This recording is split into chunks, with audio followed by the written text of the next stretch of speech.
오늘 주실 말씀은 사사기 3장 7절부터 11절까지 말씀입니다. 다 함께 합독하겠습니다. 이스라엘 자손이 여호와의 목전에 악을 행하여 자기들의 하나님 여호와를 잊어버리고 바알들과 아세라들을 섬긴지라. 여호와께서 이스라엘에게 진노하사 그들을 메소포타미아 왕 구산 라사다임의 손에 파셨으므로 이스라엘 자손이 구산 리사다임을 8년 동안 섬겼더니 이스라엘 자손이 여호와께 부르짖음에 여호와께서 이스라엘 자손을 위하여 한 구원자를 세워 그들을 구원하게 하시니 그는 곧 갈렙의 아우 그나스의 아들 온니엘이라.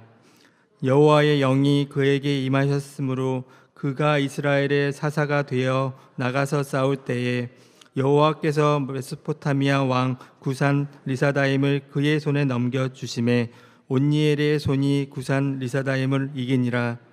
그 땅이 평온한 지 40년에 그나스의 아들 온니엘이 죽었더라. 오늘의 설교는 이경희 목사님께서 망각과 기억이라는 제목으로 말씀 주시겠습니다.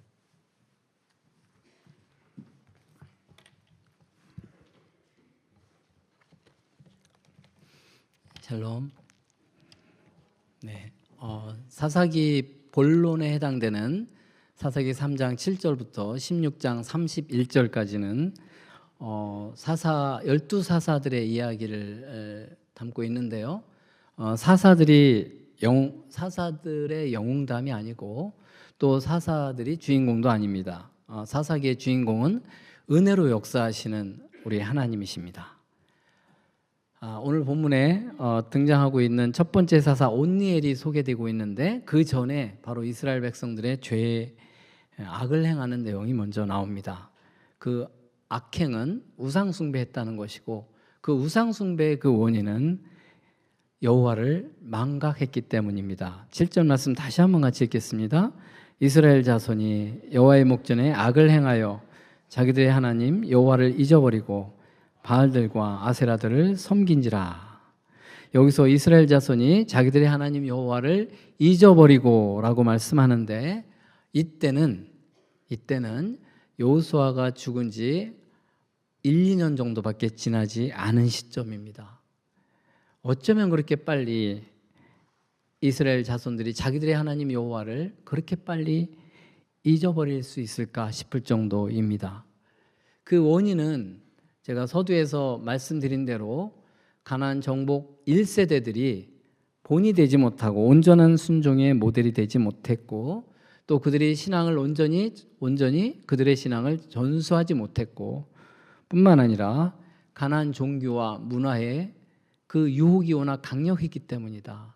또 한 가지 더 얘기한다면 여호수아의 후계자가 세워지지 않은 그런 지도자의 부재, 리더십의 부재 때문이다. 이렇게 얘기할 수 있을 것입니다. 이러한 외부적인 요인들 분명히 있습니다. 그렇지만 이스라엘 자손이 자기들이 하나님 여호와를 그토록 빨리 망각할 수 있게 했던 가장 근본적인 그 원인은 그들 안에 잠재되어 있는 죄성 때문입니다. 우리가 잘 아는 모든 인간의 전적인 타락을 말씀하고 있는 로마서 3장 10절 이하를 보면 의인은 없나니 하나도 없다라고 선포하면서 15절 말씀을 보면 그 발은 피 흘리는데 빠른지라 이렇게 말씀하고 있지 않습니까? 죄를 짓는 데는 망설임 없이 빨리 달려간다라고 묘사하고 있는 것입니다. 어찌 사사 시대의 이스라엘 자손들 뿐이겠습니까? 저와 여러분 마찬가지 아니겠습니까? 로마서 16장 19절에 보면 선한데 지혜롭고 악한데 미련해야 될 터인데 우리 인간은 그와는 반대로 선한 데는 미련하고 악한 데는 지혜롭지 않습니까? 그렇기 때문에 죄 지을 때는 죄를 지을 기회만 생기면 어떻게 그렇게 빠르게 포착하고 놓치지 않는지 놀라울 지경 아닙니까? 우리 자신을 포함해서 우리 주변의 사람들을 돌아볼 때 죄를 학습하는 능력이 어쩌면 그렇게 뛰어나고 죄를 짓는 순발력이 거의 천재 수준이 아닌가 싶을 정도입니다. 우리가 그토록 빠르게 하나님을 잊어버리고 죄를 짓는 것은 우리의 뿌리 깊은 죄성을 반영하는 것입니다. 오늘 본문에 우리가 먼저 주목해야 될 단어가 바로 잊어버리다라는 이 동사입니다. 히브리어로 샤카흐. 잊어버리다 이 샤카흐라는 동사는 의도적으로 중요하지 않게 여기고 무시하다라는 뜻을 담고 있습니다. 이스라엘 백성들의 뇌에 문제가 생긴 것이 아닙니다. 우리나라 대한민국 고령화 사회 되면서 치매 환자 수가 급증하면서 올해 치매 환자가 97만 명, 내년도는 100만 명 넘어설 것으로 추정합니다만 이스라엘 자손이 치매에 걸려서 어쩔 수 없이 여호와를 기억하지 못하는 것이 아니라 고의적으로 외면했다는 것입니다. 이스라엘 백성의 지도자인 여호수아가 죽은 지 얼마 안 돼서 그것도 자기들의 하나님 여호와를 신경 쓰지 않기로 결정했다는 것입니다. 무엇 때문입니까? 죄악된 욕망 때문입니다. 우리가 누구나 다 욕망에 사로잡히면 하나님을 망각하기 마련입니다. 우리가 스스로 작게 여기는 사소한 죄라 할지라도 예를 들면 죄로 여기지도 않는 하얀 거짓말, 화이트 라이, 이 죄를 지을 때 하나님 이번만큼은 눈 감아주세요. 이런 애교 섞인 기도를 하면서 그런 작은 죄들을 범하지 않습니까? 여러분들은 전혀 작은 죄도 범하지 않는 표정들이지만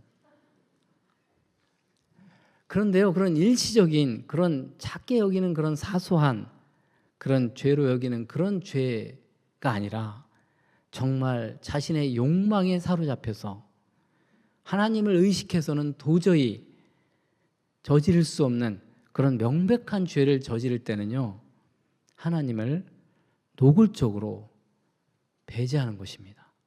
왜 그렇습니까?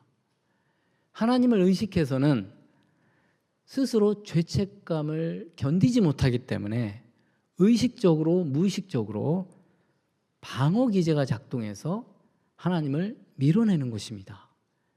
죄를 짓는 순간에는 하나님을 잊어버리는 것입니다. 의도적으로 밀어냅니다. 이처럼 하나님을 망각하는 것은 바로 죄책감 없이 마음껏 죄를 즐기고자 하는 악한 욕망에서 비롯된 것입니다.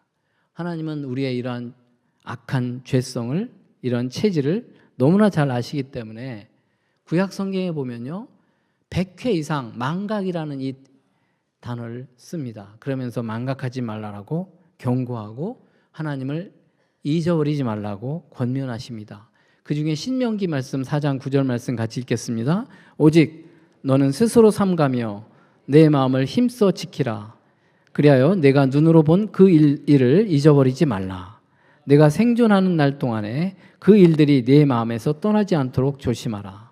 너는 그 일들을 내 아들들과 내 자손들에게 알게 하라. 하나님께서 이스라엘 백성들에게 기적적인 그런 역사로 출애굽을 경험하게 하셨고 광야 40년 동안 인도하셨는데 하나님의 놀라운 그런 인도하심의 은혜, 돌보심을 경험했음에도 불구하고 하나님이 행하신 그 일들을 이스라엘 백성들이 잊었습니다. 그것은 왜냐하면 당연히 여겼기 때문이 아닌가 생각합니다. 당연히 여기면 잊어버립니다. 기억하지 않습니다. 인간관계도 마찬가지 아닙니까? 상대방이 나한테 베푼 것들에 대해서 당연하게 여기면 감사하지도 않고 망각하게 되는 것입니다. 은혜를 망각하는 것이 바로 죄성입니다. 하나님께서는 이러한 인간의 망각의 본성을 너무나 잘 아시기 때문에 하나님이 베푸신 그 은혜들을 잊어버리지 말라고 말씀하고 있는 것입니다. 그런데요, 이 잊어버리다라고 하는 이 동사, 이 샤카흐, 이것과 대조되는 동사가 뭐냐면 기억하다라고 하는 자카르라고 하는 이 동사입니다. 잊는다는 것은 하나님을 마음의 중심에, 삶의 중심에서 밀어내는 것이라고 한다면 이 기억하다라고 하는 것은 하나님을 삶의 중심에 다시 모셔드린다는 그런 뜻입니다. 이 자카르의 동사가요, 구약에 무려 235회 이상 나옵니다. 그리고 신명기에 14번 이상 나옵니다. 그 중에 신명기 8장 2절 말씀, 우리가 잘 아는 말씀 같이 읽겠습니다. 내 하나님 여호와께서 이 40년 동안 내게 광야길을 걷게 하신 것을 기억하라. 여기서도 역시 자카르, 기억하라. 이것은 단순히 과거를 생각하라 이런 것이 아니라 신실하신 하나님께서 역사하신 그 역사를 마음에 되새기고 순종하라는 뜻입니다. 하나님을 삶의 중심에 두고 행동하라는 것입니다.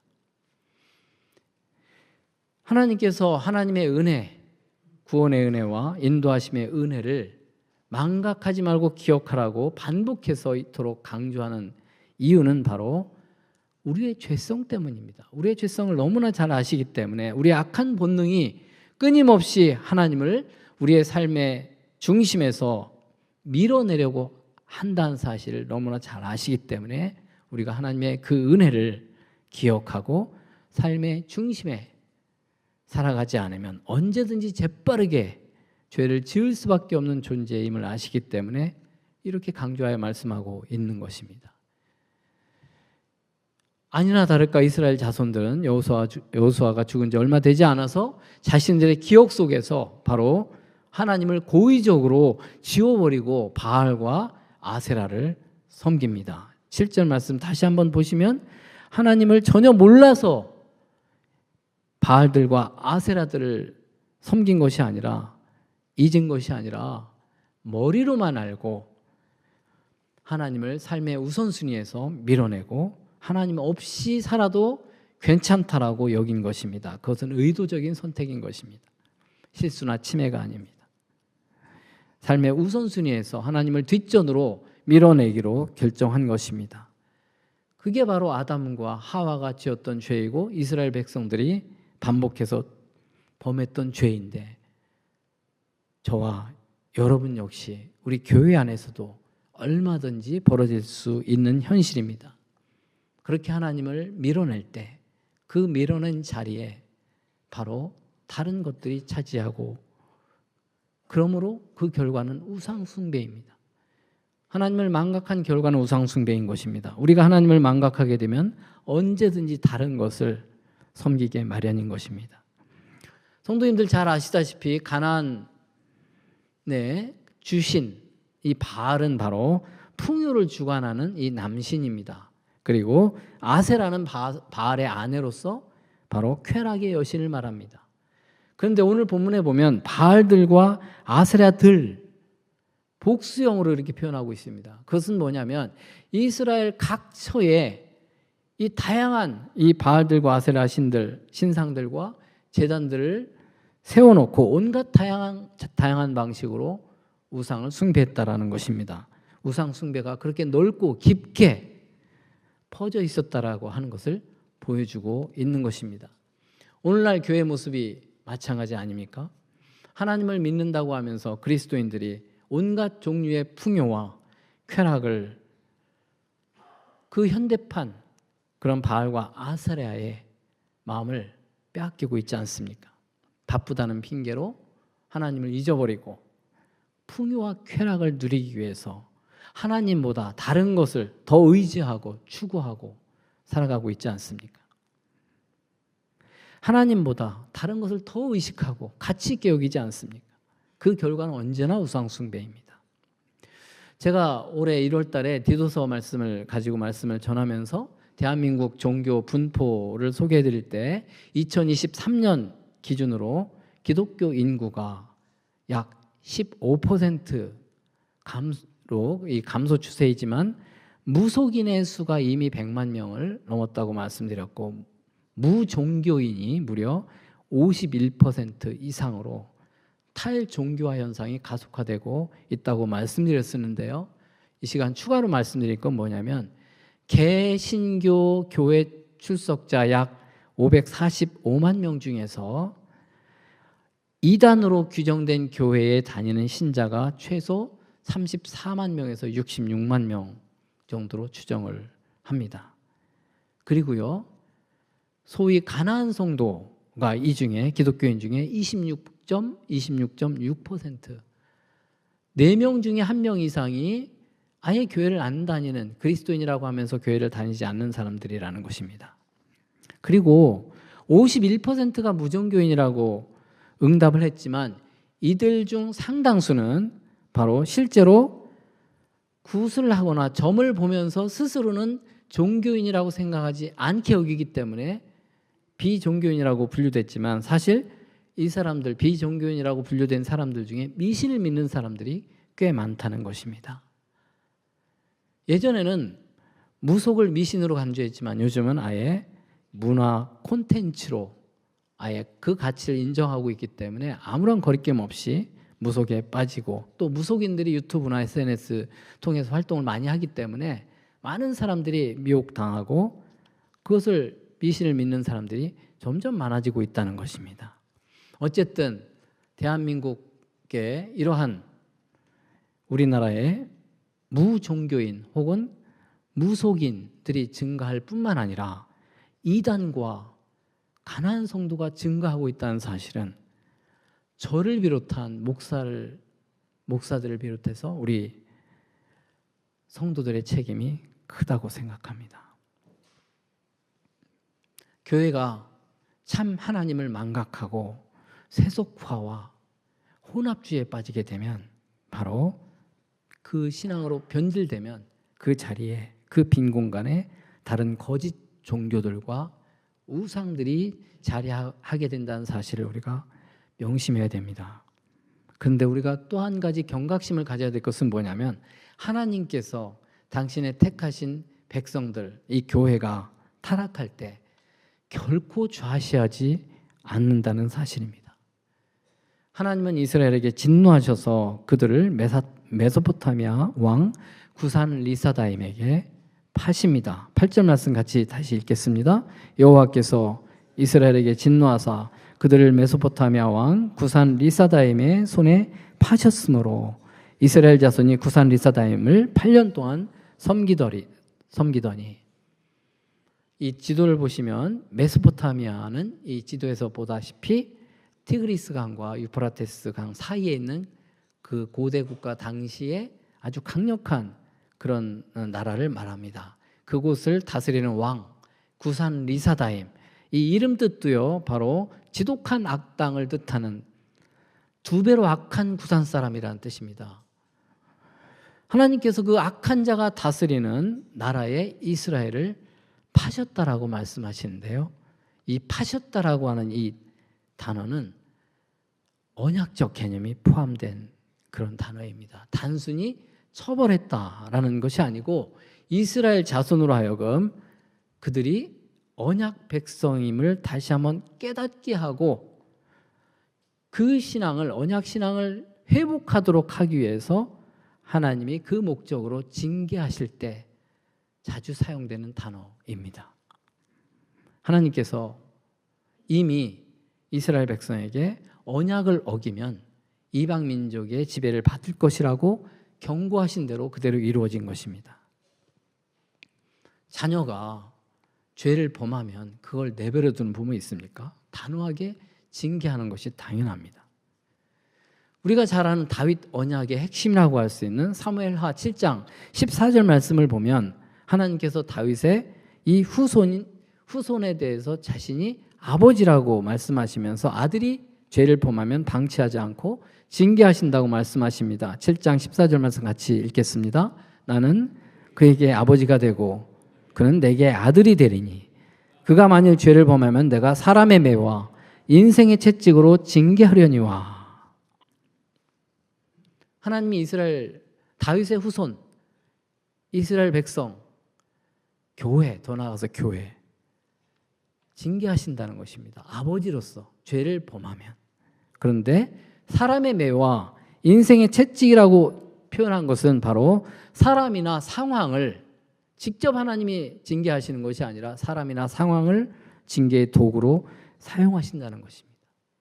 하나님께서 이 다른 나라, 국가적으로는 다른 나라의 공격, 그리고 정치적인 이 불안, 양극화, 사회적인 위기 다 사람에게서 비롯된 것이죠.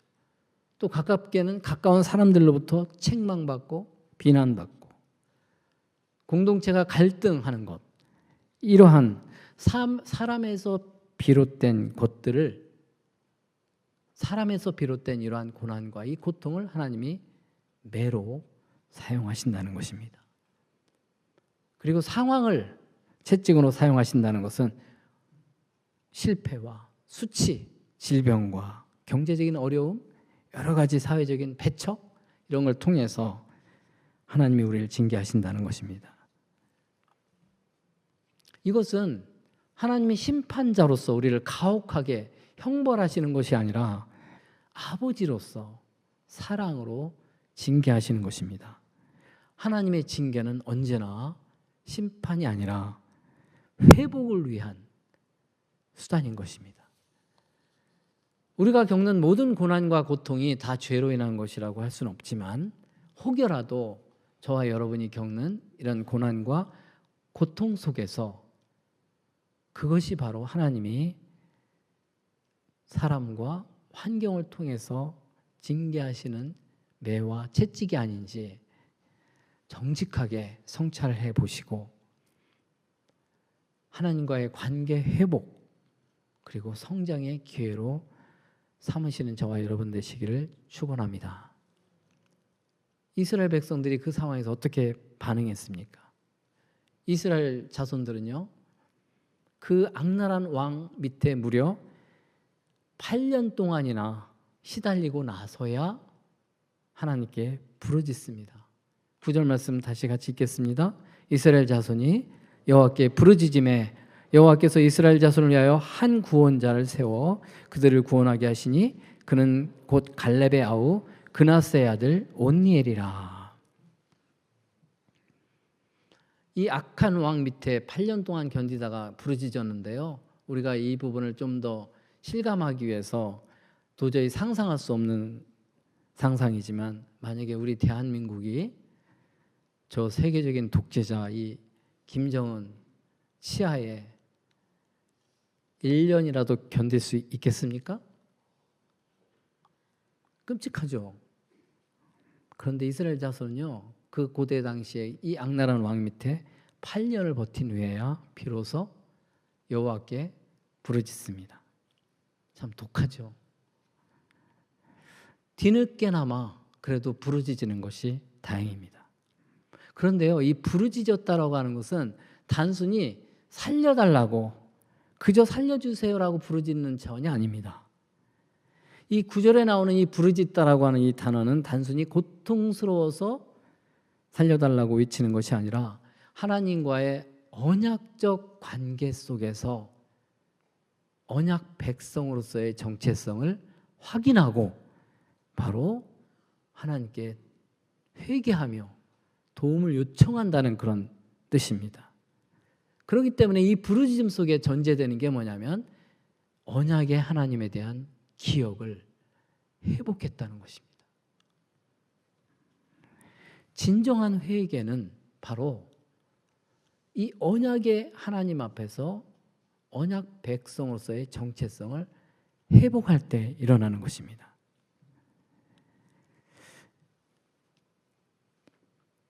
하나님을 망각하고 하나님을 그들의 생각 속에서 삶 속에서 밀어냈던 이스라엘 자손이 언약의 하나님을 기억하고 삶의 중심에 다시 모셔드리는 결단을 하면서 하나님께 부르짖은 것입니다. 그것이 진정한 회개이고 회복의 첫 걸음입니다. 하나님께서 이 언약의 하나님을 붙잡고 기도하는 이스라엘 백성들 기도를 들어주시고 한 구원자를 세워서 그들을 구원하시는데요, 그 온니엘을 뭐라고 소개합니까? 갈렙의 아우 그나스의 아들이라고 소개하고 있습니다.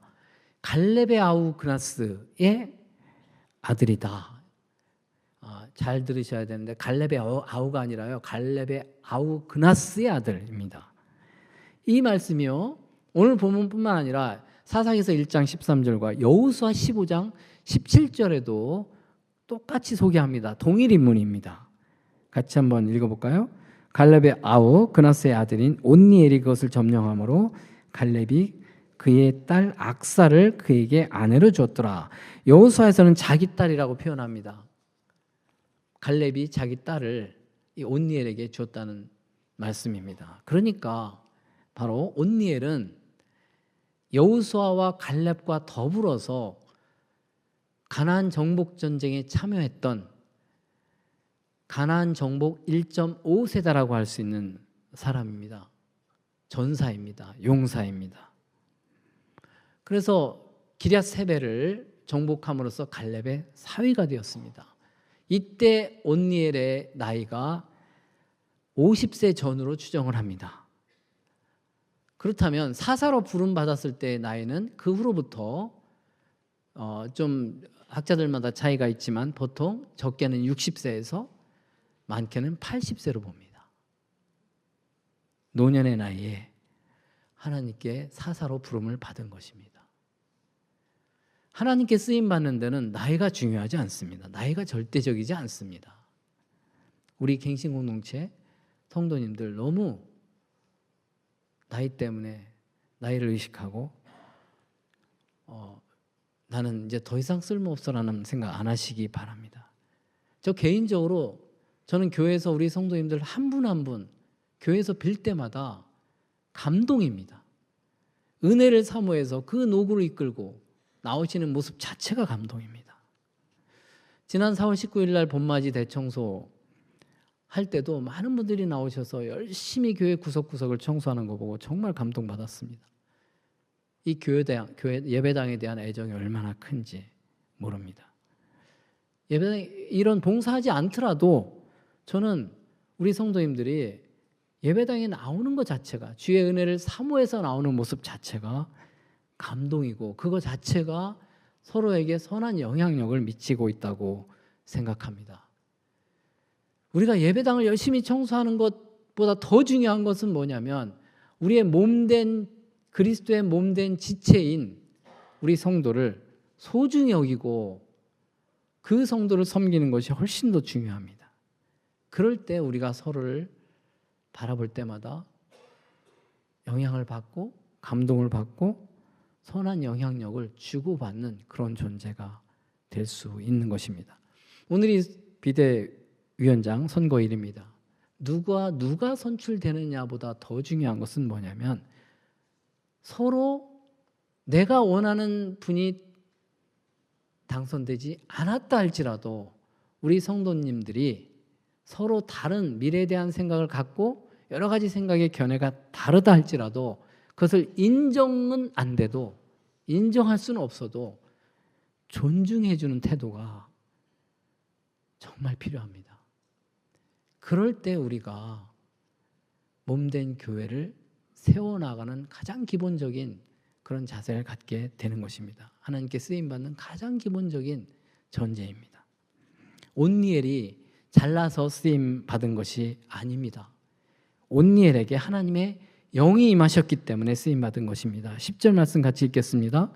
여호와의 영이 그에게 임하셨으므로 그가 이스라엘의 사사가 되어 나가서 싸울 때에 여호와께서 메소포타미아 왕 구산 리사다임을 그의 손에 넘겨주심에 온니엘의 손이 구산 리사다임을 이기니라.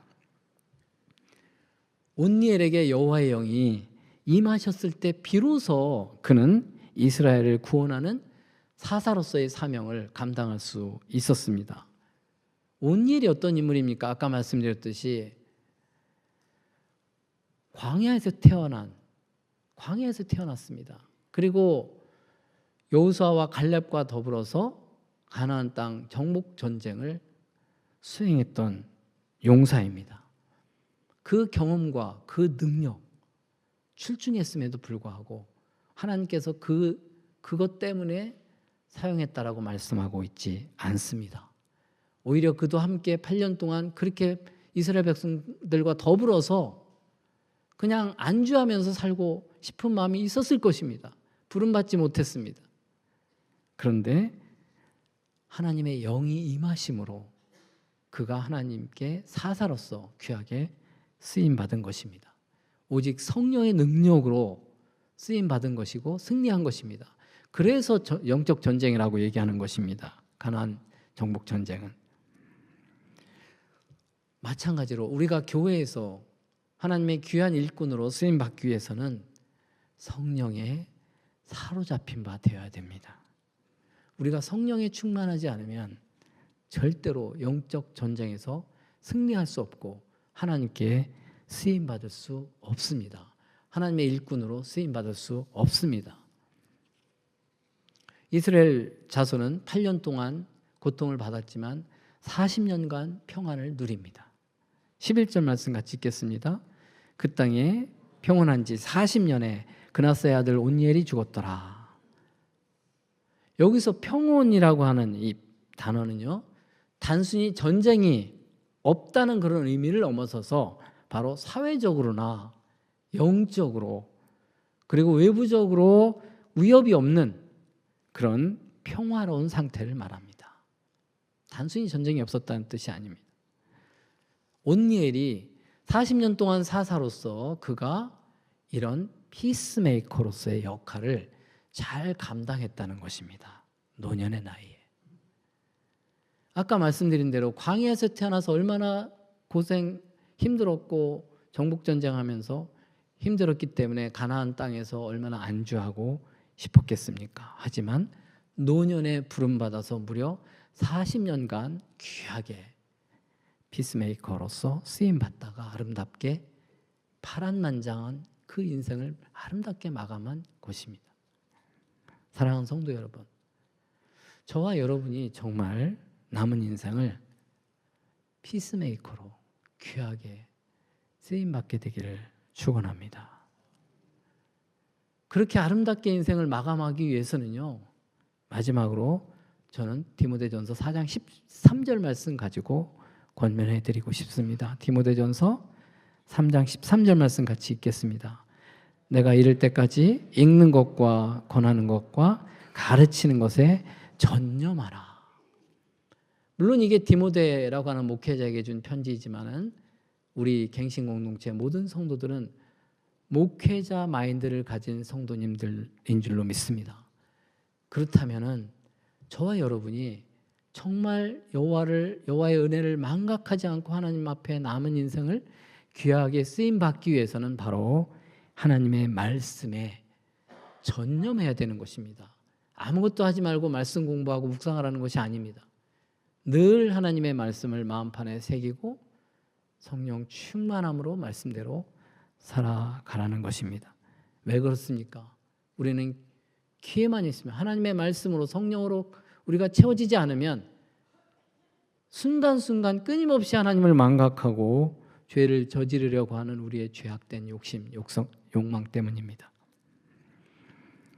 사랑하는 성도 여러분, 우리가 하나님을 망각하는 것은 죄의 시작이고 그리고 우상 숭배로 이어지는 그런 타락의 출발점이라는 사실을 우리가 잊지 말아야 됩니다. 기회만 있으면 악한 욕망에 사로잡힐 수밖에 없는 우리가 하나님 말씀을 붙잡고 살아야 됩니다. 소망이 있는 것은 우리가 설사 순간순간 자주 넘어지지만 하나님의 자녀라는 이유만으로 우리를 포기하지 않으시고 하나님께서 우리를 사랑의 징계로 우리를 돌이키게 하신다는 사실이 너무나 그거 자체가 징계 자체가 은혜 아니겠습니까? 불평불만할 것이 아니라 온니엘은 비록 그가 사사로서 40년 동안 다스리는 평안하게 다스렸던 온니엘은 결국은 세상을 떠났습니다. 그 평안이 영원한 것이 아니라 그가 살아있는 동안 일시적인 평화였습니다. 사사시대 앞으로 살펴보겠지만 그 평안이 또 오래 못 가고 다시 또 이스라엘 백성들이 죄를 짓기 때문에 일시적입니다. 그것은 불완전한 그림자입니다. 그리스도를 예표하는 것입니다. 그리스도는 이사야서 9장 6절에 보면 기묘자요 모사요 전능하신 하나님 영존하신 아버지 평강의 왕이라고 말씀하십니다. 하나님이 우리 그리스도께서 평강의 왕으로 우리 가운데 거하시기 때문에 우리가 일시적으로가 아니라 이 평강의 왕을 우리가 모시고 가까이 살게 되면 우리가 평생토록 하나님께 피스메이커로 쓰임받을 수 있다는 것입니다. 우리가 영원한 샬롬을 누릴 수가 있는 것입니다. 그렇기 때문에 우리가 전념해야 될 것은 바로 하나님의 말씀을 통해서, 은혜의 말씀을 통해서 이 평강의 왕을 항상 마음에 모시고 생활의 중심에 모시고 살아가면서 그 은혜를 우리 성도들과 나누고 또 이웃과 나누면서 우리가 얼마든지 피스메이커로 살아갈 수가 있는 것입니다. 교회에서뿐만 아니라 가정에서, 사회에서 그렇게 살아가시기를, 남은 인생을 그렇게 살아가는 저와 여러분 되시기를 진심으로 축원합니다. 기도하겠습니다. 거룩하신 주님, 기회만 있으면 주님의 은혜를 망각하고 악한 욕망을 따라서 행하는 저희들을 불쌍히 여겨주시기를 원합니다. 저희들의 뿌리 깊은 죄성을 직면할 수 있도록 정직한 영을 새롭게 하여 주시옵소서. 또한 주의 은혜를 한시라도 잊지 않고 주님의 뜻대로 순종하면서 살아가기 위해서 날마다 순간마다 말씀과 성령에 충만하게 하옵소서. 예수님의 이름으로 기도합나이다. 아멘.